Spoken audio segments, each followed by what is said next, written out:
então, para a política, Vambora. presidente. A PGR pediu na noite de ontem a sua condenação de outros 7 réus nesse processo aí que investiga a tentativa de golpe de Estado. As penas somadas chegam a mais de 40, né, anos de prisão. Qual será a sua estratégia de defesa, presidente? Olha, você falou 5 crimes. Imagine você multado agora no Rio de Janeiro. Você não está lá. 2 crimes são relacionados à depredação de patrimônio. Eu estava nos Estados Unidos. Eu não estava aqui. É uma coisa que eu tenho até vergonha de falar. Eu tenho vergonha de ver que o PGR botou isso como crime meu. Daí tem mais, liderar organização criminosa armada. Ué, o que aconteceu? Eu era chefe supremo das Forças Armadas. As Forças Armadas foram para a rua? O 8 de janeiro foi uma tentativa de golpe de Estado? O próprio atual ministro da Defesa disse que não foi. Outros 2 ex-ministros, como Aldo Rebelo e Nelson Jobim, também falou que não foi. Sarney também falou que não foi. Qualquer uma pessoa minimamente inteirada no assunto vê que aquilo foi uma baderna que saiu do controle. Agora, por que quase 200 câmaras sumiram do Ministério da Justiça de Flávio Dino? Porque provaria que o quebra-quebra foi antes da turma que estava lá no acampamento chegar aqui. Então você vê aqui, tentativa de abolição violenta do Estado Democrático de Direito, golpe de Estado, liderar organização criminosa armada. Não teve arma. Se você pegar as polícias legislativas da Câmara e do Senado, nenhuma arma foi apreendida. Quer dizer, uma denúncia que é difícil você defender. É quase você se defender, por exemplo, de uma acusação de ter matado um marciano. E nem o corpo do marciano estava ali. Ou seja, mais do que minha vida foi revirada, até sobre baleias me investigaram. Joias, cartão de vacina, comprar 101 imóveis com dinheiro vivo no Vale do Ribeira. As acusações mais absurdas, todas foram desfeitas. Sobrou a fumaça da tentativa de golpe. Não é justo o que estão fazendo comigo e com os demais colegas meus sobre essa tentativa de golpe. Nada foi tentado. Quando há uma tentativa de golpe em qualquer lugar do mundo, ou um golpe, você fica sabendo em poucos minutos. Bilhões de pessoas sabem poucos minutos depois daquilo, aqui, até hoje. O mundo tomou conhecimento disso como? Até outro dia, conversando com um colega de Israel, ele falou que golpe foi esse que o Mossad não estava sabendo. Ou seja, querem condenar, me tirar do jogo político, porque as minhas inegibilidades são tênues. Abuso de poder político, reunir-se com embaixadores.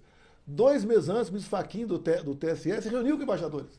E terminou a reunião falando o seguinte: tão logo o TSE anuncia os resultados, os seus respectivos chefes de Estado devem reconhecer o ganhador das eleições. Ué, tinha certeza que seria o Lula? Como assim? O TSE pesou na mão contra mim. Eu não podia falar que o Lula, por exemplo, defendia o aborto. Eu não podia falar da ida do Lula no Complexo do Alemão com boné CPX na cabeça. Eu não podia mostrar imagem do 7 de setembro. Eu não podia fazer live da minha casa, que eu morava naquele momento, no Alvorada. O TSE baixou 3 resoluções extemporâneas. Resolução entre março e o dia das eleições não vale para as eleições. Baixaram 3 contra mim. E quando acabam as eleições e eu começo a questionar, tinha uma série de petições. A primeira, indefere, tudo bem, e dá uma multa de 22 milhões. O que nós decidimos no partido? Não vamos recorrer e nem vamos apresentar outra. Se apresentar outra, vai ser 200 milhões a multa, quem sabe caçar o regime do partido. Isso é democracia? Como é que foi debatido as eleições lá atrás, do Aécio e Dilma, que foi feita até uma auditoria, que chegou a essa conclusão que as urnas eram inauditáveis? Como é que fica as eleições da chapa Dilma Temer também? Dilma Temer foi um negócio também esquisito. A chapa foi declarada legal por excesso de provas. E quando você vê que outra acusação grave contra mim é duvidar do sistema eletrônico. Olha, eu tenho que acreditar no programador, eu acredito na máquina. E outra, a minha luta pelo voto impresso é desde 2012. Eu aprovei uma emenda a um projeto de lei que tratava de eleições por voto impresso. Eu fui convidado pelo ministro Fux, ou eu pedi audiência com ele, não me lembro, e fui conversar sobre eleições com voto impresso para 2018. O TSE chegou a comprar urnas, fazer licitação. Depois o Supremo falou que era inconstitucional. Então é inconstitucional na Venezuela agora, que também tem voto impresso. É inconstitucional no Paraguai, também tem o voto impresso. E quando você vê aqui, a segunda inelegibilidade minha, ou melhor, a primeira, o abuso de poder político, foi eu critiquei as urnas. Quem entrou com a ação? Foi o Carlos Lupe. O que o Carlos Lupe disse há pouco tempo, em 2018, se não me engano, nas inserções do horário eleitoral gratuito.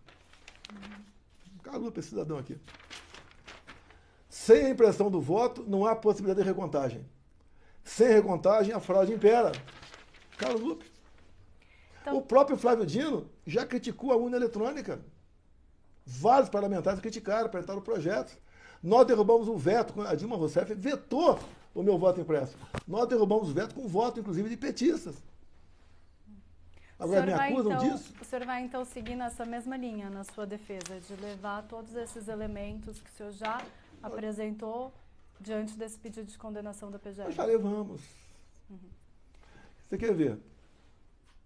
O relatório da Polícia Federal não me bota no 8 de janeiro, porque eu estava nos Estados Unidos.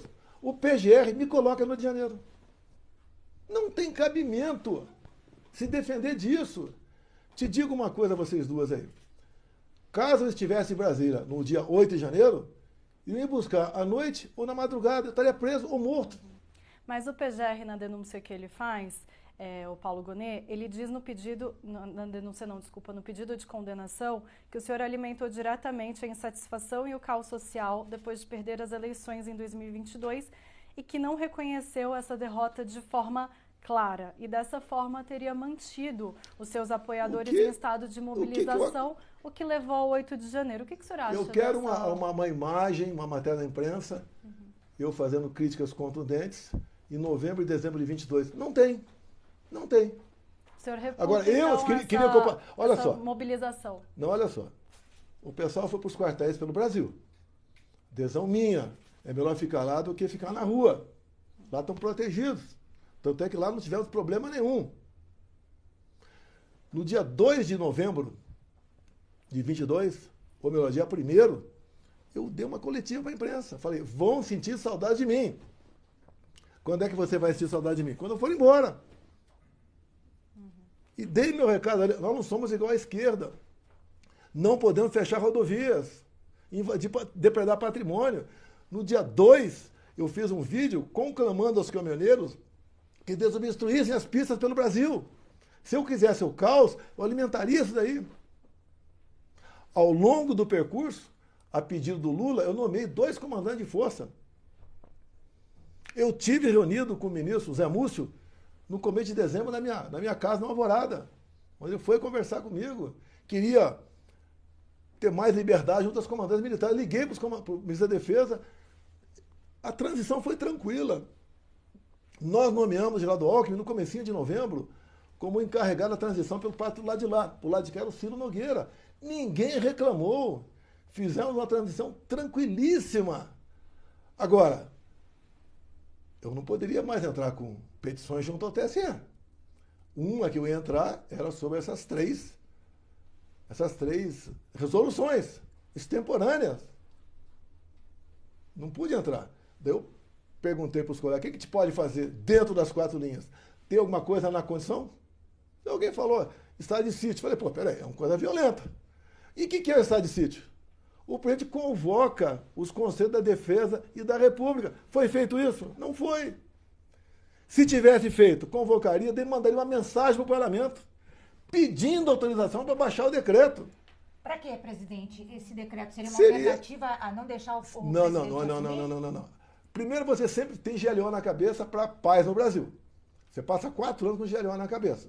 Eu estava buscando alternativas dentro das 4 linhas. E no começo vi que não dava, esquece. Alternativas para quê, presidente? Para você. O Lula assumir? Não, alternativa para você poder questionar o TSE.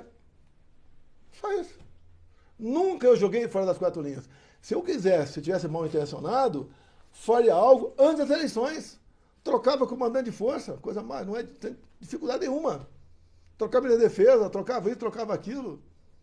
Agora, o que é um golpe de Estado? É um negócio violento. Como é que fica o dia seguinte? Você vê, se o americano desliga o sinal do GPS aqui no Brasil, você vai ficar igual barata tonta aqui. Nunca existiu tentativa de golpe no Brasil. Da minha parte. Ponto final. Se tem algum maluco lá pensando alguma coisa, é problema dele. O que o senhor queria questionar o TSE era em relação ao resultado das eleições ou em relação à efetividade das urnas eletrônicas? Os eletrônicos era uma coisa. Eu acho que nós temos direito. Em 2014, o PSDB de Aécio Neves questionou, contratou uma auditoria externa.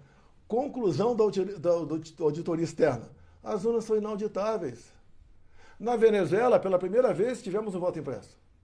Foi imposição do governo Biden, para poder voltar a comprar petróleo deles, que as eleições fossem transparentes. Maduro topou. Topou e fez o quê? Pegou a Maria Corina e Capriles, os dois opositores, e tornou-os inelegíveis por 15 anos. Com a acusação? Atos antidemocráticos. Subir no microfone, no carro de som e criticar o Maduro. Alguma diferença no Brasil?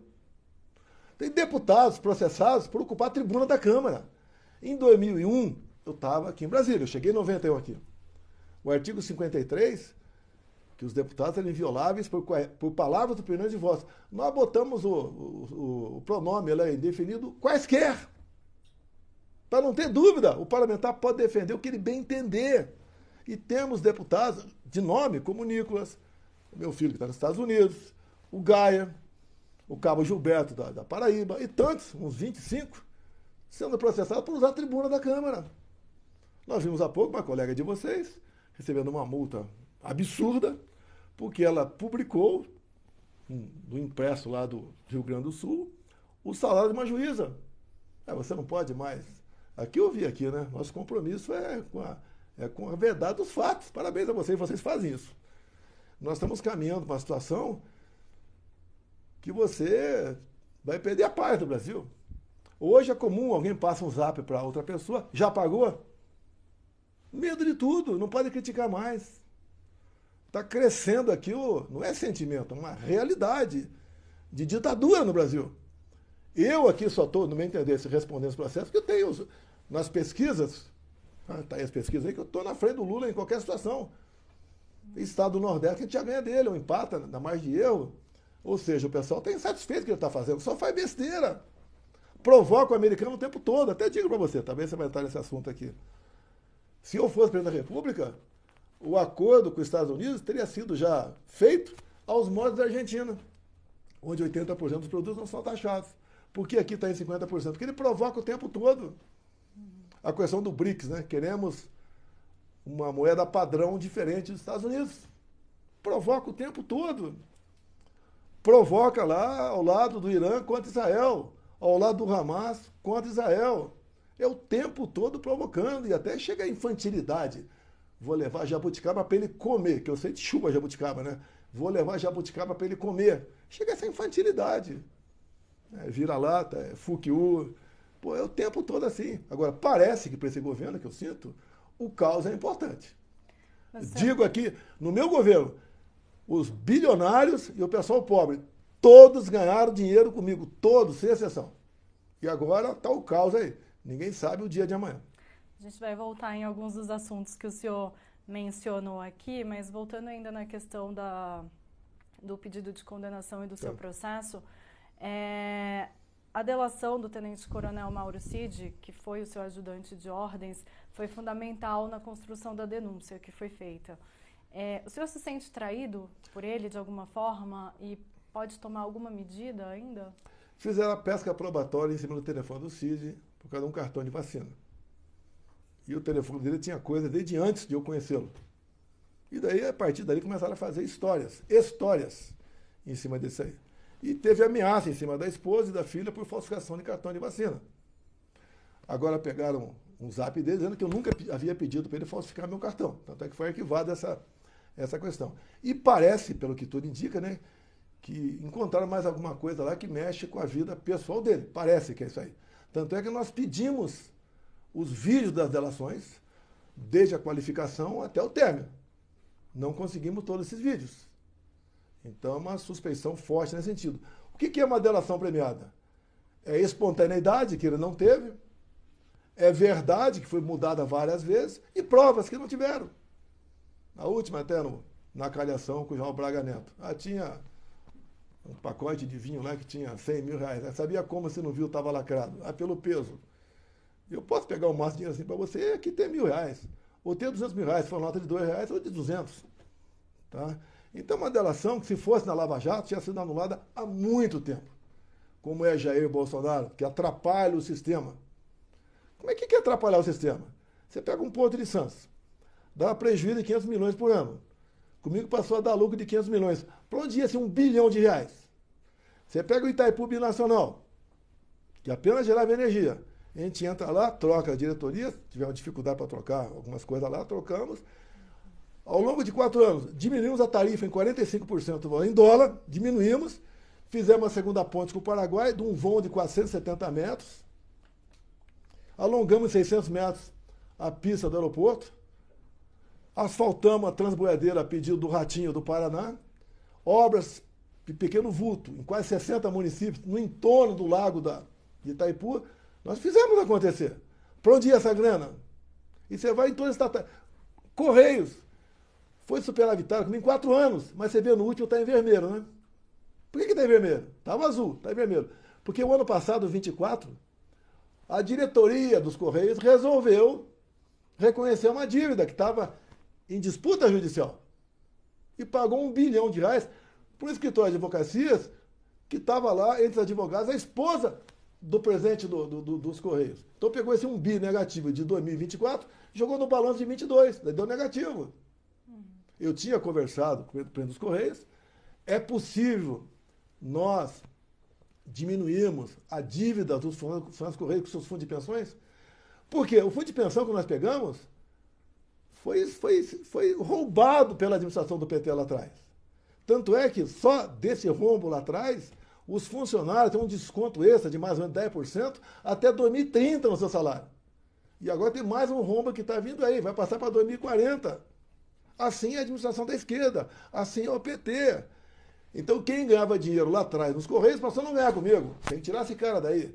Eu não tirei dinheiro da imprensa porque eu era mau. Eu fui o único presidente que teve que trabalhar com teto de gasto no Brasil. Eu não podia gastar mais do que aquilo. Vou cortar onde?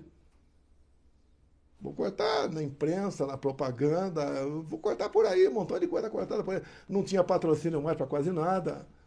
Tá? Lei Rouanet, botamos lá para baixo, que Lei Rouanet é o dinheiro que, em vez de entrar no orçamento, é abatido aqui embaixo. E a Lei Rouanet é um negócio complicado.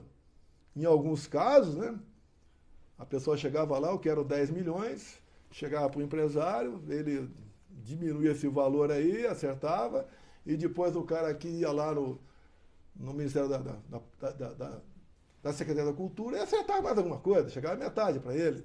Então, uma jogada excepcional. Então, grandes artistas, né, não são todos que mexem com a Lei Rouanet, eram revoltados comigo. Tanto é que fizeram vídeos maravilhosos que a Amazônia está pegando fogo. Agora está pegando fogo o dobro na Amazônia e não falam nada. Presidente, deixa eu voltar um pouquinho na questão da PGR. Ela pediu sua condenação. Eu queria saber se o senhor mudou de ideia, permanecer no Brasil, tem alguma avalia viajar para outro país? Não, eu estou com 70 anos. Já sinalizou? Não? Eu estou com 70 anos de idade, cheio de problemas de saúde. Como é que eu vou para outro país? E outra, eu quero vê-lo, esse julgamento meu. Eu estou falando para vocês aqui, vou começar a falar para a imprensa. Como é que eu posso ser responsável por danificar patrimônio se eu estava nos Estados Unidos? E não é só eu não, tem muita gente presa aí, acusada de danificar patrimônio, que nem estava na Praça de Poder, estava no acampamento. O senhor considera a hipótese de ser preso? Tudo pode acontecer hoje em dia, né? Por que o Braga Neto está preso? Você nunca viu preventiva durar tanto tempo assim? Qual a acusação do Braga Neto? Interferência no inquérito já tinha acabado. Então é assim que funcionam as coisas. Eu quero e ponto final. É uma pessoa que sequestrou o Supremo Tribunal Federal e faz o que bem entende. Prende, ele vai interrogar, ele vai julgar, ele diz que é vítima porque tinha um plano para assassiná-lo. Agora, a pessoa que pegaram esse plano, chamado Punhal Verde e Amarelo, não foi ouvido até hoje. Então interessa para o relator e para o PGR aquela narrativa. Tinha um plano para nos matar. Se você ler as 2 páginas e meia, você cai para trás. É uma coisa ridícula. Ninguém faz um plano para matar ninguém e bota no papel. E aquela besteira que está no papel. Mas fica a narrativa que tinha um plano para executá-lo. Olha, menosprezam os forças especiais no Brasil. São pessoas extremamente preparadas para qualquer coisa. E não são bandidos. E não pertencem a nenhuma organização criminosa. E são o tempo todo taxados disso. Se tivesse um plano, os forças especiais para alguma coisa, se o plano fosse justo, teriam executado. Ninguém nunca pensou em matar ninguém. Eles não pensaram, tentaram matar. Tanto é que se a Polícia Federal trabalhasse 10% do que trabalhou para mim, para o caso Adélio, teria chegado a uma resposta de quem mandou me executar. E o Adélio é o cara mais protegido hoje em dia. O delegado que foi encarregado do inquérito do Adélio, lá de Minas Gerais, que chegou à conclusão que era o lobo solitário, foi ser diretor de inteligência da PF. E segundo a própria mídia, a preocupação dele era com os meus inquéritos. E agora está em Londres. Foi para lá descansar. Premiado. O Adélio não é um maluco. Ele não é o lobo solitário. Ele foi no dia 5 de junho de 18, em São José, Santa Catarina, sabendo que meu filho, o 02, iria para lá. O Carlos iria para lá. Quem deu o dinheiro para ir para lá? Quem deu a informação que o Carlos estaria lá? Alguém tentou entrar na Câmara dos Deputados com um documento falso do Adélio. O funcionário da Câmara anotou e aumentou o CPF que não tinha. E fica por isso mesmo. Nós não conseguimos quebrar o sigilo do telefone do Adélio. Quebraram o meu, da minha esposa, de todo o meu redor.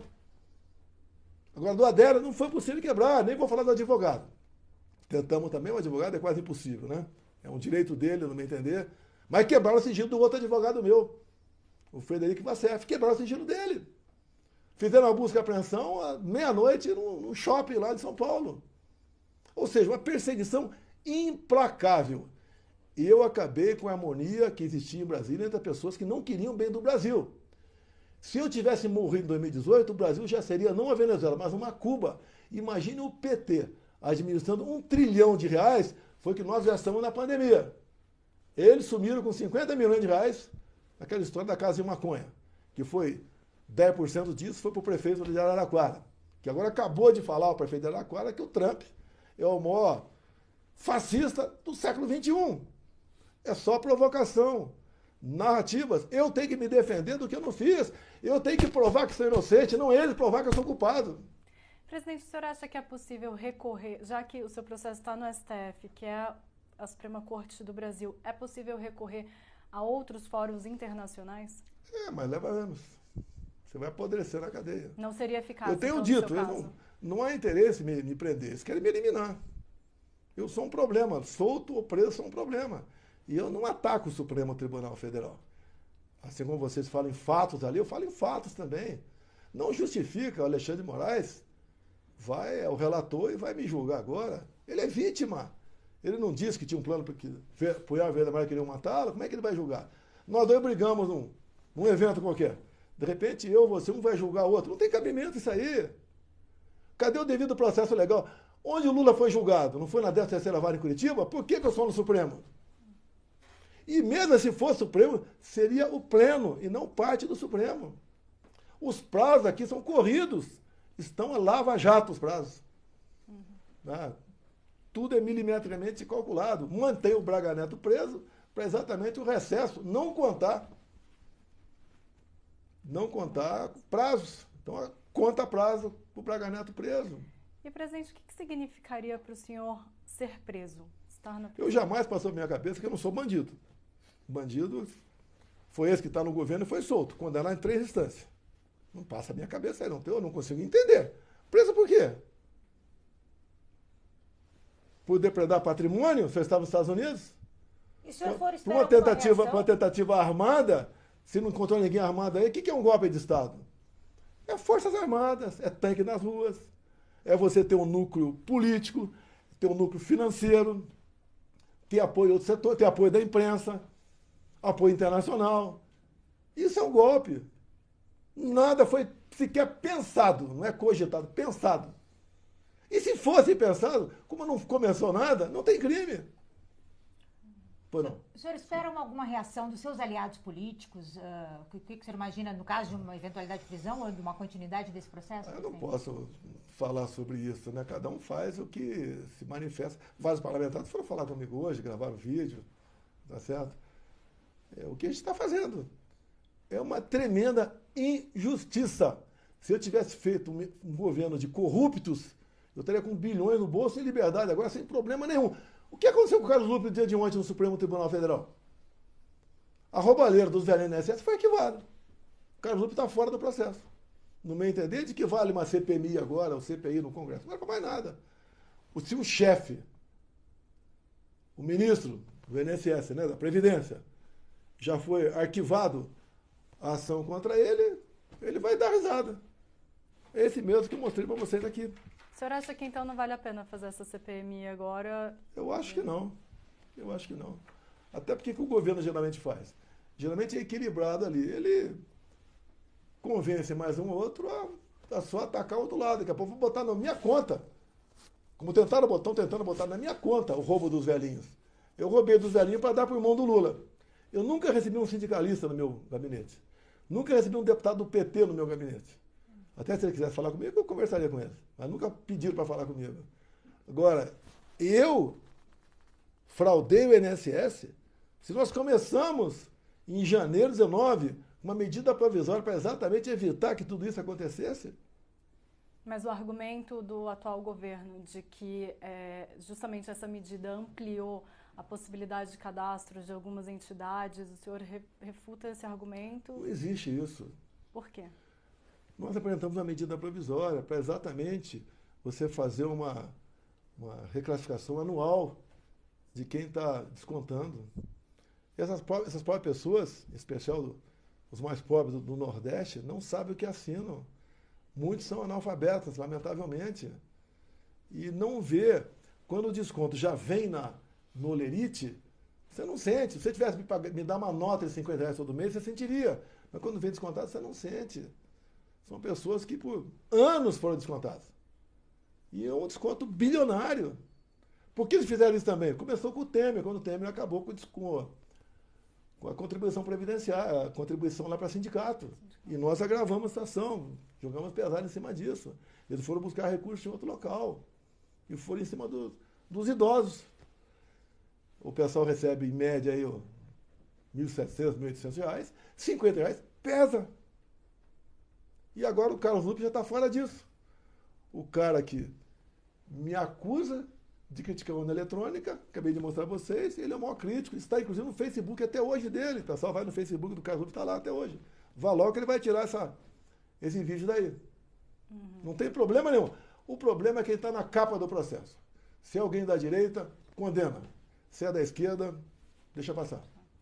E, presidente, o ministro Alexandre de Moraes negou um pedido do jornal Folha de São Paulo e outro pedido do jornal digital Poder 360 para entrevistar o Felipe Martins, que foi seu assessor também. O ministro Moraes disse, ao negar o pedido do Poder 360, que poderia haver, abre aspas, risco de tumulto processual, fecha aspas. Qual que é a sua avaliação sobre esse tipo de negativa? Não sou advogado. O Lula deu entrevista preso. Não deixaram também o Adélio da entrevista preso. De acordo com os interesses pessoais. Tumulto processual. Esse processo é uma fraude. É uma fraude que não se sustenta. Por isso a gente vê que não há uma reação da sociedade contra mim. Muito pelo contrário. E até pessoas humildes estão vendo o tamanho da perseguição. Me perseguiram de todas as maneiras possíveis e imaginárias. Tudo. Até a minha esposa foi investigada por R$1.900 de moedinhas pega no lago. Graças a Deus ela havia doado para a instituição com recibo. Acuso ela de joias também. O Supremo Tribunal Federal decidiu, ou melhor, o Tribunal de Contas da União decidiu que os presentes personalíssimos, colar, anel, relógio, pertencem aos respectivos ex-presidentes, independentemente dos seus valores, até que o Congresso discipline a questão dos presentes. Então ele tinha acusado de tudo, de roubar joias, de falsificar cartão de vacina. Eu pedi para a Polícia Federal investigar uma fraude em Peruche, São Paulo, que havia me colocado como vacinado. E o e-mail que vacinou era lula@gmail. É fácil chegar na pessoa. Quem tem um domínio desse, a princípio, não é uma pessoa qualquer. A PF não investigou. E me acusa de interferir na PF. Interfere agora. Eu não pude botar o Ramagem lá atrás. Agora, esse que está aí, que é amigo do Lula há anos, está lá. Então, o que acontece? O problema é que eu estou bem avaliado, fiz um bom governo tendo em vista a pandemia e a guerra, e eu vou dizer para você, não errei nada sobre a pandemia, nada. É só pegar o relatório com 500 páginas do Congresso americano, você vai ver o que é a pandemia. E você começa a ver no Brasil já indenizações para pessoas que tiveram problemas com a vacina. Com relação ao Trump, presidente, eles querem taxar os produtos brasileiros em 50%. Donald Trump disse que uma das razões disso era justamente a questão de existir uma caça às bruxas no julgamento do senhor aqui no Brasil. O senhor considera apropriado que eles peçam ao Brasil para atuar junto ao Supremo Tribunal Federal, como se o Brasil pudesse, digamos, interferir na Suprema Corte norte-americana? Essa decisão é do Trump. Não tem participação minha. Não existe nenhum lobby meu. Qualquer um está vendo o que acontece comigo. Eu tive problemas com o Trump em 2019.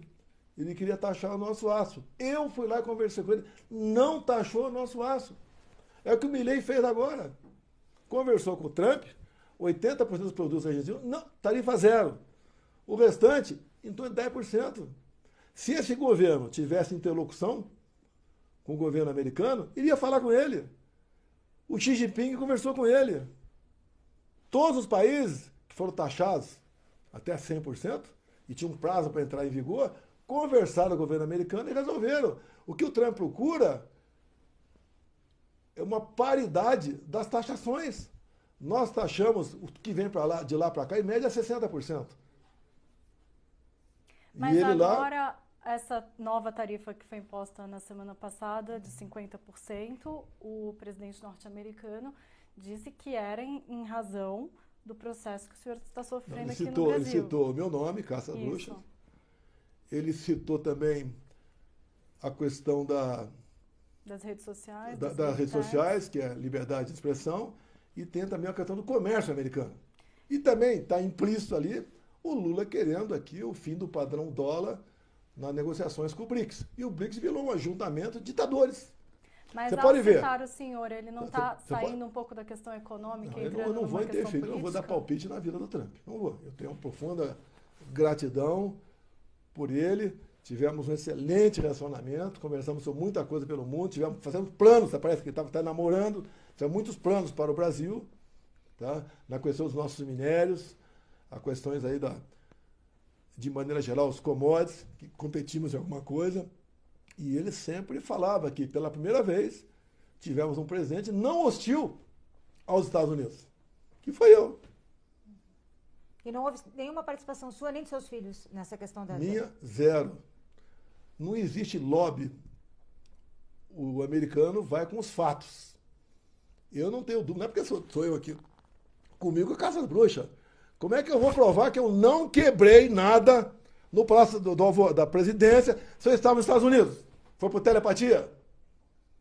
Eu acho que não tem que discutir. É uma vergonha esse processo, esse relatório do nosso querido Paulo Gonet.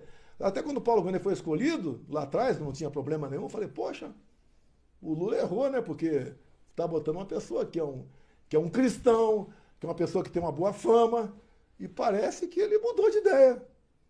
Eu queria perguntar, não. O Gonet, por exemplo, quando eu fui interrogado, ele leu lá, aqui, ó, Brigadeiro Pazini falou que as tropas estão à sua disposição, kkkk. O senhor tem a dizer por isso? Eu falei, ô, prezado procurador, ele é formado pelo ITA. Está de pijama há 15 anos. Nunca teve tropa à sua disposição. Ele ficou olhando para o Alexandre de Moraes. Essas são as acusações? E eu fui educado com ele, com todo mundo. Até propus uma brincadeira para o Alexandre de Moraes. Ser meu vice, para dar uma descontraída no clima ali. Eu não devo nada. Se eu devesse, eu não estava falando com vocês aqui. Estava em algum lugar fugido, escondido por aí. Mas o senhor disse que o senhor não participou, mas o seu filho, o Eduardo Bolsonaro, está nos Estados Unidos. Ele teve participação direta nessa negociação? Não, negativo. Ninguém está vibrando com a taxação, não. Tá? A taxação entra em vigor dia 1º. O Trump falou que não é agora, mas vai conversar com o Lula. Não vai ser agora. Ele vai propor alguma coisa para ele. O que é? Não sei. Mas vincular a anistia do senhor e de não outros envolvidos não estou no 8 vinculando de nada janeiro. disso aí. Lá atrás, quando apresentou o primeiro projeto da anistia, queriam botar uma anistia para mim sobre inelegibilidade. Eu falei, não, é só o de janeiro. Eu não tenho nada a ver com o de janeiro. De repente, repito para você, a PF não me coloca no de janeiro, mas o procurador me coloca. Que sem o de janeiro, não tem como eles conectar outras coisas. Eles pegaram o de janeiro, tentativa armada de golpe de Estado. Pelo amor de Deus. Com a dona Maria com 74 anos de idade, com a irmã Hilda, pelo amor de Deus, com o lesão cardíaco que morreu na prisão, pelo amor de Deus. Num domingo, você não dá golpe de Estado em cima de prédio, dá golpe de Estado em cima de pessoas. O Lula tinha acabado de sair lá e ir lá para São Paulo, Araraquara, para ficar fora desse negócio aqui. Pô, é uma armação, só não foi perfeita, repito, a armação do 8 de janeiro, porque eu não estava aqui no Brasil. Se eu estivesse aqui, eu estava preso até hoje. Presidente, o resultado desse tarifaço do Trump foi que o projeto da anistia, que os dois presidentes, tanto do Senado quanto da Câmara, colocariam para análise, foi adiado. Não há nem previsão agora. A questão da anistia chegou a um ponto da Câmara e o Senado aprovar. Poderiam aprovar. Mas daí o Supremo interferiu e falou, se aprovar, vai ser inconstitucional. Daí o pessoal resolveu... Não, e focou também na questão do tarifaço, né? Essa preocupação... Não, o tarifaço aqui foi não, o que passa na cabeça do Trump eu não sei. Ele é imprevisível. Eu gosto dele. Sim. Eu sou apaixonado por ele. Eu sou apaixonado pelo povo americano, pela política americana, pelo país que é os Estados Unidos. Eu nunca neguei isso desde meu tempo de garoto. O Trump sempre soube disso. Ele me tratava como um irmão. Você me tratou como irmão. E ele botou naquela carta, no primeiro parágrafo, na primeira linha, o meu nome. Está sendo caça-bruxa ou não? Agora, eu não posso fazer pergunta para vocês, né? Você tem que perguntar para mim. Então, eu perguntaria para você. Você acha que eu quebrei alguma coisa aqui em Brasília? A pergunta é que você poderia até responder, mas não vou te questionar, não. Não tem cabimento o que estão fazendo. O senhor fala que é apaixonado pelos Estados Unidos, mas na sua época de deputado federal, também quando presidente, também questionou muito algumas atitudes dos Estados Unidos, inclusive com relação à Amazônia, na época do presidente Joe Biden. Sim, já questionei algumas coisas. De acordo com o presidente, questionei. A Amazônia é uma história à parte. O mundo está de olho na Amazônia. O mundo está de olho em terras raras. A China está aqui dentro. O Lula, ano passado, assinou, entre memorandos e acordos, 37 com a China. Entregou tudo nosso para a China. Falta é aprovar no Congresso. Aí, quando começou o problema, Eduardo Bolsonaro, que ele seria o presidente da Comissão de Relações Exteriores. Tanto é que nós escolhemos na frente de comissões outras mais importantes. Daí tem o problema do passaporte dele, que ele resolveu ficar nos Estados Unidos. Se viesse para cá, seria castrado e ia ficar sem o passaporte. Botamos lá o Felipe Barros. Está fazendo um excelente trabalho. Acordo não tem emenda, ou sim ou não. E o que eu tenho conversado com os deputados do PL, que estão na comissão, é que não dá para aprovar esses acordos. Então a China é um país que não me quer disputando uma eleição também. Não neguei nada para a China. Meu problema com a China não foi venda de nada. Eles compraram nosso carne, compraram soja, compraram tudo da gente, sem problema nenhum. Agora, o que eles queriam? Comprar terras. O Senado, lamentavelmente, aprovou um projeto de venda de terra para estrangeiro. Eu consegui na Câmara segurar o projeto. Ainda falei com o presidente da Câmara na época. Se vocês aprovarem, eu veto. E a China tem poder para derrubar o veto. E se a China começar a comprar terra no Brasil, acabou o Brasil. Eu chamo de invasão silenciosa. Tem outro grande país que não quer me ver como presidente. Que eu sou uma pessoa autêntica, que penso e trabalho pelo meu país. Você não viu uma acusação de corrupção em cima de mim. O que é comum acontecer porque tem cargos como o meu, do executivo. Nada. Trabalhei pelo meu país. Terminamos 24 com 54 bilhões em caixa, mesmo com todos os problemas. Relação dívida pública PIB mais favorável, mesmo gastando R$1 trilhão. Eu tinha uma equipe de ministros que era reconhecida. Um ou outro pisou na bola, nós acertamos ali. Mas a grande maioria fez um trabalho excepcional. E eu dei carta branca para todos eles. Se você pegar alguém na rua agora, me cite o nome de 3 ministros do Lula. O cara não sabe. O senhor avalia que há interferência da China, então, em relação ao seu Não há processo? dúvida nisso. Há 6 anos a China acabou com a lei do filho único. Eles estão com 1,5 bilhão de habitantes. Eles precisam encher barriga lá. E o grande fazendão é esse daqui. Se um chinês comprar uma terra vizinha da tua fazenda, ali do lado, o trabalho vai ser 15 horas por dia. Daí alguém vai falar, o MP do trabalho vai fiscalizar. Vai nada. E se for, vai acertar. E como vão ter uma produtividade maior, vão quebrar você do lado. Daqui a pouco um chinês casa com alguém da tua família ali, ou com sei lá, compra a tua fazenda, um brasileiro, e tudo bem. Então nós estamos descambando. O que eu acho que o Trump está vendo, lá atrás ele tinha essa visão. Eu acho que ele tem agora com mais precisão. Ele não quer o Brasil, já está no caminho, né? Mas que se transforme numa Venezuela. Até porque muita gente está preocupada com o tarifaço, também sou contra, seria contra o tarifaço. O meu filho Eduardo seria contra o tarifaço também. Mas nós temos um problema mais grave. Se continuar o Brasil avançando rumo à esquerda, o Lula falando besteira o tempo todo, esse inconsequente, provocando os Estados Unidos. Essa taxa de 50% que pode ser diminuída, eu acho que eu tenho o poder de resolver esse assunto, parte dele. Mas eu tenho que ter liberdade para conversar com o Trump. No momento, nem passaporte eu tenho. O senhor gostaria de ter esse passaporte, então, para ir aos Estados Unidos Por que eu estou quase 2 anos sem passaporte? Meu Deus do céu! Mas o senhor gostaria de negociar diretamente Gostaria de conversar com ele, sim. Agora, ele vai apresentar uma proposta para o governo brasileiro. Não é apenas eu conversar com ele, ele vai apresentar uma proposta. Quase todo dia tem uma nota dele na imprensa, no Rambo, na plataforma dele lá. Ele está mostrando o que ele está querendo. Cada um analise, comece a ver aquilo ali. Eu que não vou falar o que ele está querendo, qualquer um enxerga o que ele está querendo. Ele quer liberdade de expressão. Até costuma dizer, né, aqui no Brasil nós temos liberdade de expressão. Nós não temos a liberdade depois da expressão. É o que está acontecendo. Com todo respeito a você, não preciso responder. Mas tem colega de vocês que está preocupado que vai escrever. É para a gente viver numa situação dessa? Comigo, alguém sofreu alguma represália? Eu falei em censurar algum órgão de imprensa? Comigo não teve nada disso. Me xingavam, esculachavam o tempo todo. E o senhor falou que o seu filho é contra o tarifaço, o Eduardo. Sim. Mas ele já escreveu nas redes sociais e deu algumas entrevistas defendendo essas tarifas e dizendo que a única solução para que o governo norte-americano reduza o valor colocado agora de 50% é garantir a anistia. Olha, o que eu li, ele não é favorável à tarifa aqui no Brasil. Uhum. Ele falou que é uma medida do governo para pressionar o Lula aqui. É isso que ele falou. Tá? Mas ele está lá, essa questão, ele tem um bom relacionamento na Casa Branca, lá no Parlamento, e ele tem trabalhado lá para que o Brasil volte à normalidade. Coisa que não teria liberdade aqui no Brasil. Se tivesse no Brasil falando o que está falando, já teria decretado uma prisão para ele e a Câmara decidir se ia continuar a prisão ou não. Como fizeram com o Daniel Silveira. O Daniel Silveira falou uma besteira. Eu li aquele negócio, eu não acreditei que ele falou aquela besteira. Pensei, pô, esse cara tá maluco? Agora, 8 anos e meio de cadeia? Pela primeira vez na vida eu dei uma graça para ele, baseado na lei, não foi da minha cabeça. Quando eu deixei a presidência, foi cassada a graça e ele está preso. Arrebentou com a família dele, com várias famílias aqui se arrebentaram em Brasília. É inadmissível essas pessoas presas por tentativa de golpe armado. Pessoas que nunca viram uma arma na tua frente, não tem porte de arma, não sabe nem o que é estilingue. Isso é uma coisa desumana que faz com essas pessoas com câncer. Presidente, na cadeia, pô. Uma curiosidade que eu acho que é de muitas pessoas. O senhor está inelegível. Pretende se candidatar em 2026? No momento, sim. O seu nome é o único da direita. Eu vou até últimas consequências. Não há uma alternativa ao seu nome para a direita.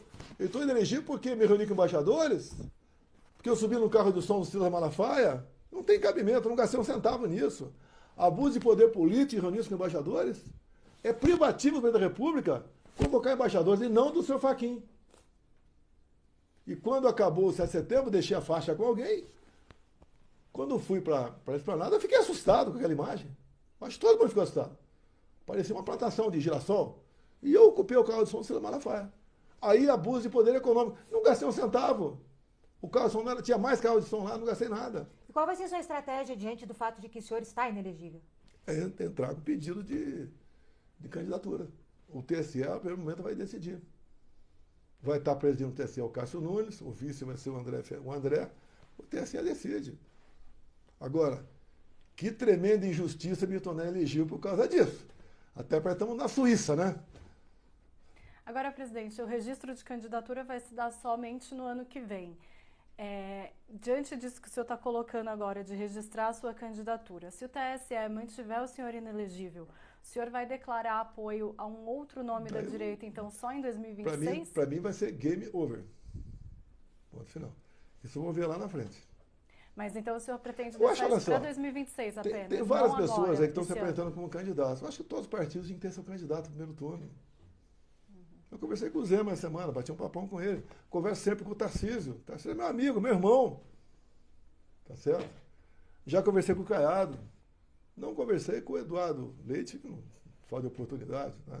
Ou falta de interesse dele, o meu, tá certo? O resto tem conversado com todo mundo. Lance, eu acho que deveria ser cada partido lançar no primeiro turno o seu candidato. Mas nessa estratégia de cada partido ter o seu candidato no primeiro turno, isso pode pulverizar as candidaturas da direita e atrapalhar a direita ou tá unida, reforça? a direita está unida comigo. Que pese algumas caneladas minhas, nós fizemos renascer no coração do brasileiro o amor à pátria, o patriotismo, a falar em família, a falar em Deus, a não querer que criança seja colocada ideologias com 50 anos na cabeça dela, cada um vai ser o que quiser quando crescer no futuro. Tá? Eu mostrei o que é o Brasil, quando falo que nós temos. Quem tem uma reserva mineral como nossa? Roraima tem uma tabela periódica embaixo da terra. Quem tem uma terra agricultável como a nossa? Para pecuária também. Quem tem um clima aprazível como o nosso? Água doce no Brasil todo, uma costa fantástica. Nós terminamos 22 com tudo pronto para eólica offshore no Nordeste. Eólica offshore que é catavento no mar. Por que você pode fazer catavento no mar aqui? Porque aqui não tem tufão. Se for fazer nos Estados Unidos, você vai ter que todo ano botar uma torre lá. Aqui não. Para produzir o equivalente a 50 Itaipus. Mesmo sem recurso, o Tarcísio fez milagre. O Tarcísio tinha 7 bilhões por ano para infraestrutura. Fez milagre. Atacamos muitas balsas pelo Brasil. A ferrovia Norte-Sul privada. Desenrolamos. Não pense que o pessoal do meio ambiente são santos. Não vou falar o que eles são aqui, mas não pense que são santos. Resolvemos o problema ambiental. Foi concluída a Norte-Sul, 4.000 e poucos quilômetros. Por que a Ferrogrão de Sinop a Miritituba, 930 quilômetros, está parada? Decisão monocrática de uma pessoa, de um juiz. Não tem cabimento. E isso aconteceu no Brasil. Que a BR que liga lá Rondônia, Porto Velho, a Manaus, está parada. A Marina não quer. Ah, lá não é lugar para passear. Ô Marina, quem vai passear lá, Marina? Eu tive um debate com ela na campanha passada, lá, 2018. Ela é contra o desarmamento. Mas tinha acabado de dar uma entrevista numa revista que só não foi estuprada com as irmãs quando ia tirar leite de seringueira, porque tinha uma espingarda com ela. E agora ela é contra o armamento. Comigo, que teve uma liberação bastante grande para armas, diminuindo quase 30% o número de mortes por arma de fogo no Brasil. É só que quem mata não é arma, é o cidadão que mata. E, presidente, o senhor falou em defesa da pátria. Eu queria só fazer um parênteses e voltar aqui um pouquinho na questão do tarifaço. Muita gente, os aliados do presidente Lula e até mesmo pessoas da oposição disseram que essas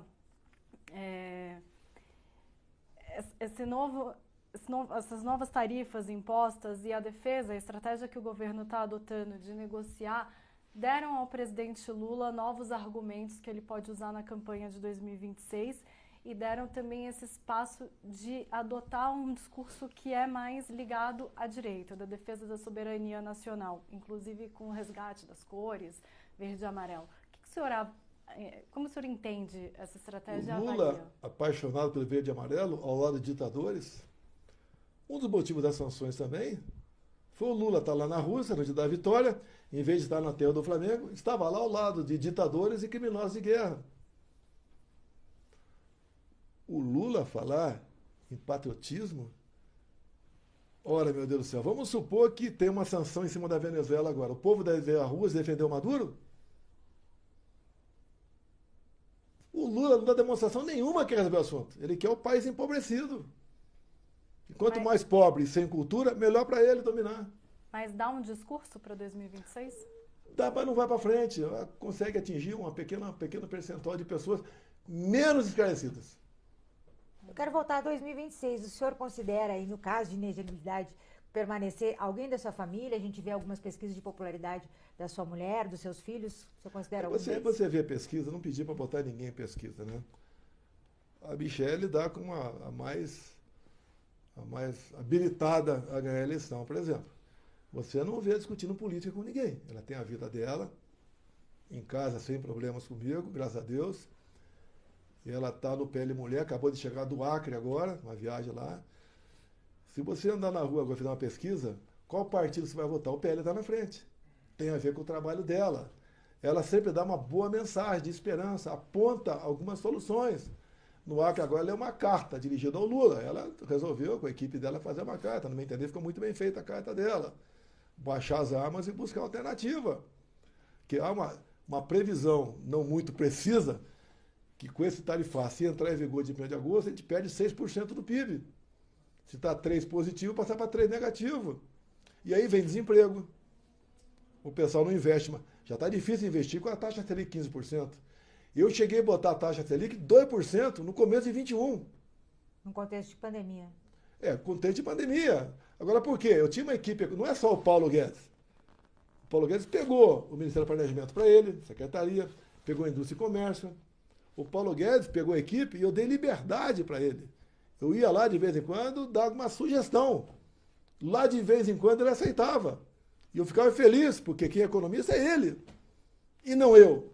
Eu não entendo de economia. Alguns acham que eu estou me rebaixando, me desconsiderando, para que não entendo de economia. Eu quero me comparar com o Paulo Guedes, não tem condições. Então ele fez o trabalho certo. Já teve vezes no meu gabinete, tem uma dúzia de ministros pedindo a cabeça do Paulo Guedes. O que eu falava para ele? Quem vocês querem no lugar? Ah, não temos nome. Quando aparecia um cara com nome, esse cara não se compara com o Paulo Guedes. E ligar o Paulo Guedes, uma dúvida aqui na tua cabeça aqui agora. Está mantido, pô. Porque o político, ele é imediatista. Nós, como reduzimos, zeramos impostos federais de combustível, não foi com canetaço minha. Foi o parlamento. O Arthur Lira foi o grande responsável por isso aí. E nós passamos a arrecadar mais e botamos um teto no ICMS. O ICMS do Rio de Janeiro era 34%. Dava R$ 2,30, R$ 2,30 por litro de gasolina. Botamos a metade disso. Nós botamos a gasolina no Brasil abaixo de R$ 5,00. O etanol na casa de R$ 2,50. O Brasil estava indo bem. Está voltando os impostos federais dos combustíveis. O cara quer taxar todo mundo. Daí reclama quando o Trump taxa. E, presidente, eu sei que o senhor não gosta de cogitar não ser candidato, mas se eventualmente o senhor não puder registrar a sua candidatura em 2026, o nome que o senhor escolher terá de prometer que vai conceder o indulto ao senhor caso o senhor seja condenado ou preso? Primeiro, não é indulto para mim. Tá? Isso é privativo do parlamento. A graça. A graça, a anistia, é privativo do parlamento, está lá na Constituição. Não tem que outro poder falar qualquer coisa. Tem o executivo que pode sancionar ou vetar. Se o Congresso derrubar o veto, está decidido. Você já viu a graça, a anistia, o indulto ser derrubado? Não, apenas o Daniel Silveira. Apenas o Daniel Silveira. Que foi o meu. Por que eu quero um Senado forte? Hoje estou discutindo com gente de manhã sobre o estado de Rondônia, por exemplo. Eu tenho lá meu candidato, um tal de Bruno Scheid, inventei o nome lá. O Bruno Scheid é meu candidato ao Senado lá em Rondônia. Qual o compromisso que eu tenho com ele? Eu não quero que ele seja leal a mim, ele tem que ser leal à Constituição. Eu quero um Senado forte para equilibrar os poderes. Eu não quero um Senado forte para perseguir quem quer que seja. E hoje em dia, tem estado que a gente não vai ter candidato. Mas acertamos com outros partidos que tem mais chance, estamos juntos. O primeiro suplente é nosso, ou o segundo suplente, que não tem muita importância, é nosso. Estamos trabalhando, acreditamos que dos 54 em jogo, 44 estarão alinhados com a direita.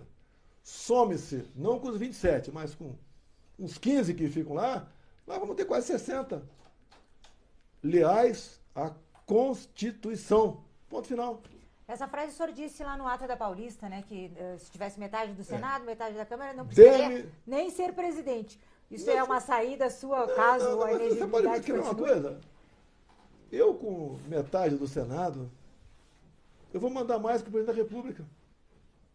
Não adianta ele indicar o João para o Supremo que eu falo ao meu pessoal, aprove ou não aprove. O senhor vai As agências, que o povo não sabe o que são agências. É uma forma, então, de continuar mandando sem ter um Sim, cargo eletivo. sim. Trabalhando terça, quarta e quinta. Mas- Agora, temos que chegar a esse nível e a população está se conscientizando. Coisa mais comum eu ouvir na rua, você vai ter mais de 50%. Nós começamos lá atrás com o PSL, elegeu 50 deputados. Tinha uns 20 que traíram a gente. Depois elegemos 99, tem uns 15 que traíram. Já melhorou. Eu tenho certeza, vão fazer uns 120 deputados federais na próxima. O PL faz pelo menos 20 senadores pelo Brasil. Santa Catarina, eu botei o nome lá, meu filho, Carlos Bolsonaro, o cara que trabalha igual um burro de carga há anos comigo, responsável por eleger senadores, deputados federais, estaduais pelo Brasil todo. E ele resolveu não vir candidato a federal pelo Rio, para que o Ramagem não perca voto nem o Ernegão, que os votos deles iriam para o Carlos. Pai, eu sendo senador, onde seria? Santa Catarina. Já teve uma pesquisa aí, o Instituto mostrou para mim, mas não permitiu mostrar que é o nome do Instituto, que está na frente. Tem uma pesquisa agora num blog de esquerda que deu 80% que vota nele. Agora, eu não estou contra os outros candidatos. Lá tem bons candidatos. Cada partido não é seu candidato. O senhor lá teve 75% dos votos. Sim, Santa Catarina é o melhor estado do Brasil. O PT nunca passou por lá. Você quer saber se uma cidade é boa ou não? Procure saber quantos vereadores do PT tem lá. Se tiver 0, a cidade é boa. Pode ir para lá. E, presidente, então, só para resumir, o senhor disse que pode chegar a ter influência sobre 60 senadores. Sim. E o senhor está dizendo, então, que se o senhor der um comando de que eles devem votar pelo impeachment de algum ministro do STF, Nós não queremos eles isso. votariam? Nós não queremos perseguir ninguém. Olha os sinais que nós estamos dando. Falta 1 ano e meio para acabar o 2026. Mas essa influência do senhor seria o que exatamente, então? Se você me vê forte, você não me provoca. Como o Senado está fraco, tem uns 33 ali que são independentes, ou são leais à Constituição, o restante, por um motivo ou outro, não tem essa independência, todo mundo sofre. É justo as pessoas presas pelo Rio de Janeiro, tentativa armada de golpe de Estado, pelo amor de Deus. Eu repito, é você receber uma multa agora lá em Fortaleza e ter que pagar essa multa. Ah, pelo amor de Deus, o que é isso? Que justiça é essa? Nós queremos isso para o Brasil? Hoje sou eu, amanhã é outra pessoa. Que não vão parar por aí. Presidente, o senhor falou que o governador Tarcísio de Freitas é um irmão seu. E o senhor andou se reunindo com ele na semana passada. Nesse encontro, ele avisou que faria uma defesa da economia de Estado e ao invés de defender a anistia aos bolsonaristas. O senhor considera isso uma deslealdade? Não, negativo. É obrigação dele defender seu Estado. É obrigação do Lula defender o Brasil. Se o Lula não está defendendo o Brasil, por que o Tarcísio vai fazer? O Tarcísio se reuniu com o encarregado de negócios semana passada. Parece que houve uma nova reunião hoje de manhã também. Ele está buscando alternativa. Agora, a decisão é do Donald Trump. Ponto final. O que o Trump quer? Ele tem dado sinais que ele quer. Basta ver o que ele está escrevendo. Entendam ou não entendam. E não está pedindo muita coisa. Ele está pedindo democracia para nós, meu Deus do céu. Obrigado, Trump. Pedindo democracia para nós. Não queremos um tarifaço que não é, alguns acham que é só o pessoal do agro, o industrial que vai perder. Todo mundo vai perder. Mas o governo Lula tem optado por ir pelo caminho da diplomacia e da negociação e não há nenhuma indicação de que o STF possa rever o processo. Qual a negociação que o Lula está tentando? Convidando, dizendo que vai dar jabuticaba para o Trump? Se aliando aí, defendendo aí o Irã contra Israel? O que ele quer? Ele deixou... Dizendo que o padrão dólar tem que deixar de existir no BRICS? O que ele quer? Deixou a cargo do Itamaraty, né, as negociações comerciais. Itamaraty é uma piada. Quando nós perdemos as 2 refinarias da Bolívia, o Celso Amorim falou que o Evo Morales estava certo, porque estava tendo uma posição imperialista. Esse cara não pensa no Brasil, é o Foro de São Paulo, eles se ajudam. Acabou de, eu acho que perdoar uma dívida de 10 bilhões de reais com a Venezuela. Na Venezuela tem metrô. No Brasil tem cidades que não tem metrô. São os amigos, se ajudam. Porto de Mariel em Cuba, obras em Angola, na Bolívia, até na Argentina, do Fernandes. Poxa, dinheiro do BNDES para isso? Mas não há nenhuma indicação de que o STF pode recuar ou mudar não sei, alguma não coisa sei o que tá na cabeça no do- processo. Eu queria ser Eu ministro digo- supremo uma hora dessa. Não, mas eu Pra digo, buscar, como é pra que vai se negociar. resolver, então? Não, mas eles têm que ver o que está na mesa, meu Deus. Eu não vou dar. Eu vou falar para eles que é isso ou aquilo. Eles que decidam. As cartas estão aí. Vê se o preço é alto ou não. Eu fiz um pequeno comunicado de 4 parágrafos, botei, até numerei de 1 a 4, onde eu falei, dado momento, né? Se existir harmonia e independência dos poderes, está solucionado o negócio. Mas tem poder que quer ser mais poderoso do que o outro. Aí está o problema. E, presidente, uma pergunta de interesse até mais retrospectivo, né? O senhor falou já aqui na entrevista que não se arrependeu de nada que fez durante a pandemia, mas há algo que o senhor tenha se arrependido do seu governo? Não, o que acontece? A forma de me O que o expressar. senhor teria feito diferente? A forma de me expressar não foi boa. Eu li os contratos, eu li os efeitos colaterais da Pfizer. Se alguém tiver a curiosidade, né, se pedir para mim, eu mando. São 513 páginas. Um relatório do Parlamento americano sobre vacina e suas consequências. Parece que eu fiz aquele relatório. Então a Pfizer não mentiu. Ela fala em mais de 100 efeitos colaterais. Inclusive no relatório americano diz, cara, 200 mil crianças contaminadas, uma vai a óbito. Eu te pergunto, compensa vacinar todo mundo? Com risco de miocardite, cardiopatite? Para alguns casos a solução é transplante, compensa? Eu acredito que não. Agora, estava todo mundo obcecado na vacina, gente embaixo do colchão, embaixo da cama de casa gritando que era vacina. E o Bolsonaro é contra. Fui acusado de não comprar vacina. Não tinha vacina em 2020 para vender. Começou a venda em 21. Então, em 2020 não tinha como vacinar ninguém. A primeira vacina foi em dezembro de 2020. Agora, eu comprei e não obriguei ninguém a tomar. E o tratamento alternativo, hoje, o parlamento americano reconhece. Reconhece o tratamento paliativo que eu sugeri na época. Eu li. Eu liguei para a África subsaariana. Por que não estão morrendo aí, já com o IDH lá embaixo? Eles tomam tal medicamento para a cegueira dos rios. Por que na Amazônia, por exemplo, o militar com o mesmo nível econômico de um civil morria menos do que o civil? Porque o militar tomava algo preventivo para a malária, o civil não tomava. É difícil. Nós perdemos a oportunidade de debater, de conversar, dar uma opinião. Opinião passou a ser crime. Tem gente presa por opinião no Brasil. Tem gente que se autoexilou por opinião. Não tem cabimento de viver num país desse. Eu estou sendo julgado por narrativas. Eles têm que provar que eu sou culpado. Não, eu tenho que provar com prova negativa que eu sou inocente. Repito, pela 5ª vez, o que eu quebrei aqui na Praça de Poderes. Tenho dois crimes sobre isso aí. O que eu quebrei se eu estava nos Estados Unidos? Presidente, sei que o senhor não gosta de cogitar não ser candidato, mas assim, na hipótese, queria voltar de novo. Quem seria o seu representante, a quem o senhor daria o seu apoio? Na direita a gente tem o Caiado, o governador Tarcísio, o Romeu Zema, são bons nomes. O senhor daria o seu apoio ou há outros nomes possíveis? Só Jair Bolsonaro. Quando eu nasci, eu chorei. Meu vizinho gritou, é homem ou mulher? Você só viu o sexo quando nascia. Você só vai saber, talvez, né? Eu acho que não vai ter, mas talvez, se tiver, no último dia. Sim. Não tem sonografia aqui para dizer o sexo do futuro candidato. E o senhor indicou que só vai definir isso em 2026.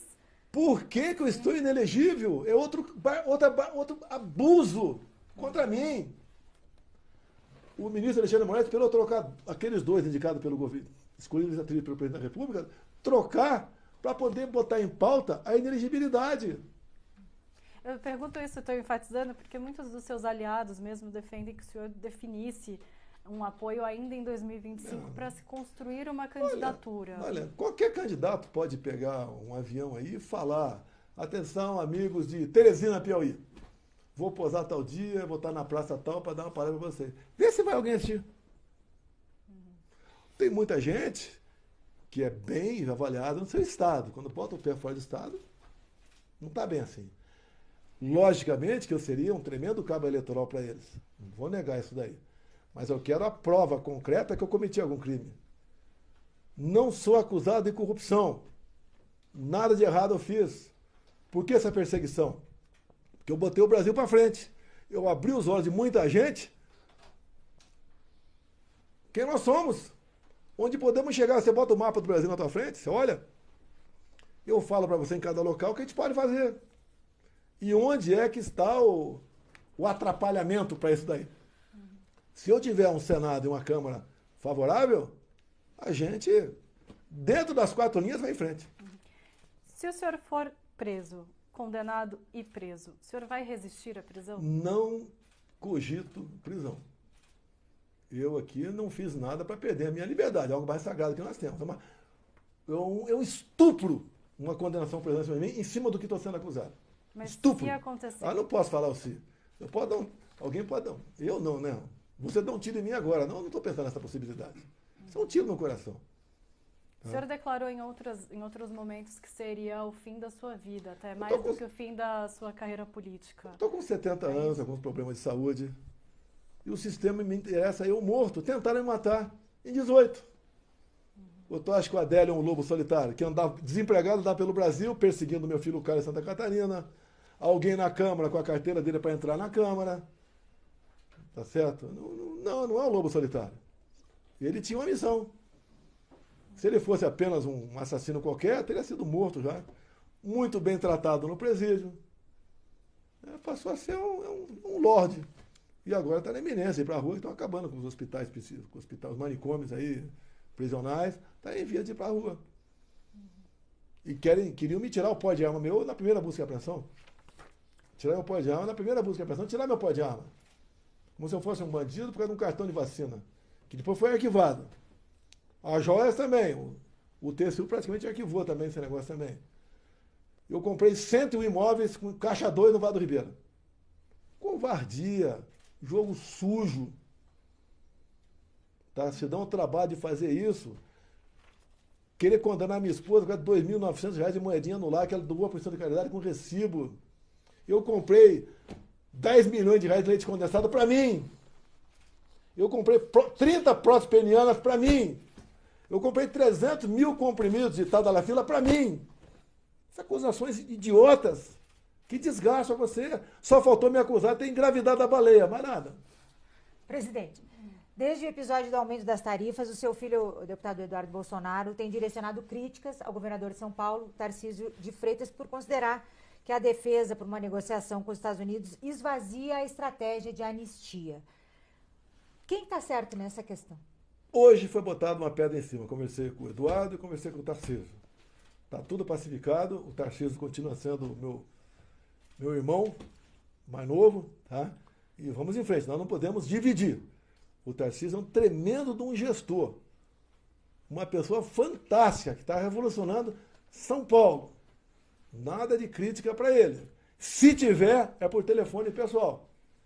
E o Tarcísio, tive 2 dias com ele semana passada, conversei com ele hoje de manhã, conversei com o Eduardo, acertamos, tudo pacificado, vamos em frente, que o que importa é o futuro do nosso Brasil. O Tarcísio é governador de Estado, não é presidente da República. Ele tem que estar vendo o empresariado lá de São Paulo, que por tabela é todo mundo.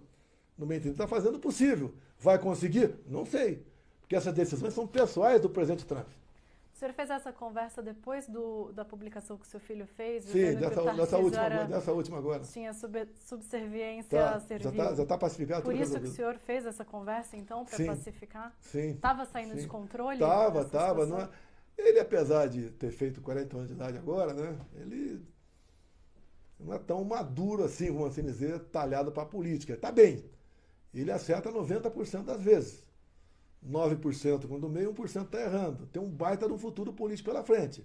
Desde que esse inquérito que foi aberto exclusivamente para ele agora, como tentativa também de abolição do Estado Democrático de Direito, olha só, botaram ele num inquérito, tentativa de abolição do Estado Democrático de Direito. Ele fazendo trabalho nos Estados Unidos, o que Gleisi, deputado do PT, senadores do PT, fizeram quando o Lula estava preso? Foram para o mundo todo, até para Al Jazeera, eles foram falar que a justiça do Brasil aqui está perseguindo o Lula. Quando, ao contrário, não pode. E outra, o que ele está subvertendo o Estado Democrático de Direito conversando com parlamentares dos Estados Unidos? ou com gente da Casa Branca. Quando lá atrás eu cogitei ele ser embaixador, ele foi ridicularizado, fritador de hambúrguer, apelidos outros, tá? Tão preocupado agora com o fritador de hambúrguer? Aí era para, se eu sou o Lula, ligo para o Eduardo. Eduardo, vamos resolver esse problema juntos? Mas ele não tem humildade para isso. Ele quer o pior do Brasil, ele quer culpar alguém. Ele sempre culpa alguém. Se o Lula ligasse para o Eduardo atenderia e teria uma conversa? Eu teria que falar com o Eduardo. Mas o senhor daria esse conselho? Daria, conversa com o Lula. Conversar com o presidente? Sim. E outro Nós temos um problema grave pela frente agora, que é essa tarifa. E repito aqui, o Trump deu a entender o que ele quer. O que ele não quer caça às bruxas. Sim. Ele quer a liberdade de expressão, que interessa para vocês da imprensa, muito isso aí. Ele quer um bom comércio. Ele não quer que o presidente aqui fique falando em acabar com o padrão dólar. Ele gostaria que não continuasse apoiando terroristas, o Lula, Hamas, todo mundo, tá? Não apoia Israel. Nós temos uma interrogação aí se saiu algum urânio do Brasil ou não para o Irã, que o urânio tem DNA. Tá? Já imaginou se aparecer um DNA brasileiro no urânio, porventura, apreendido lá no Irã? Como é que fica o Brasil? Quais seriam as sanções em cima do Brasil? A gente ficaria um páreo aqui no Brasil. Páreo. O Lula ameaça quebrar patentes.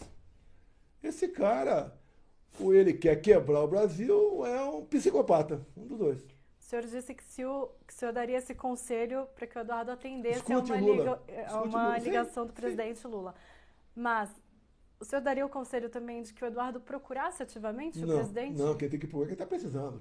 Quem é o presidente é o Lula. Pô. Se o Lula mais mal fala com os seus ministros, vai falar com o Eduardo. Procura. Humildade. Faltam agora, acho que 15 ou 16 dias para o 1º de agosto. Se chegar... o Brasil apenas exporta o equivalente a 12% para os Estados Unidos, mas dá um impacto geral aqui, geral. O mundo começa a tirar dinheiro daqui, já está tirando dinheiro daqui, não quer investir mais aqui. Quem quer investir num país, você não tem segurança jurídica? O senhor acha que já... Repito para vocês aqui, se eu fosse presidente, estaria sendo tratado da mesma forma do Milei na Argentina. Que já demonstrei lá atrás, quando o Trump quis taxar o nosso aço. Essa pergunta que eu ia fazer, o senhor acha que o senhor teria, digamos, poderia fazer uma interferência e conseguir alguma coisa do Trump? Pode ter certeza que de reduzir essas tarifas? Eu teria conversado com ele antes. Você tem que se antecipar a problemas. Até porque não teria por que taxar. Você vê na primeira correspondência dele o porquê. Você olhar, tem razão ou não tem razão? É só você ver. Agora, quase que diariamente, você tem um novo ataque do Lula ao governo americano. Tá acabando? Tá acabando. Inclusive, vamos encerrar agora. Tá, okay. E, bom, chega ao final esta entrevista do Poder Entrevista. Eu gostaria de agradecer a presença do ex-presidente Jair Bolsonaro. Obrigada por ter aceitado o nosso convite para participar. Obrigado a vocês duas. Foi muito prazeroso. Eu confesso que queria o Rodrigues, né? O Fernando, tá certo, mas ele falou que estava com problema e falou das qualidades de vocês duas. Fique tranquilo. Vai ser uma entrevista realmente autêntica e sem qualquer pegadinha. Muito obrigado a vocês duas da forma como conduziram a entrevista. Obrigada, senhor presidente. Essa entrevista foi transmitida ao vivo pelo canal do Poder 360 no YouTube e ficará disponível. Agradeço a todos os web espectadores que assistiram a este programa. E para ficar sempre bem informado, se inscreva no canal do Poder 360 no YouTube e ative todas as notificações. Até a próxima. Até a próxima.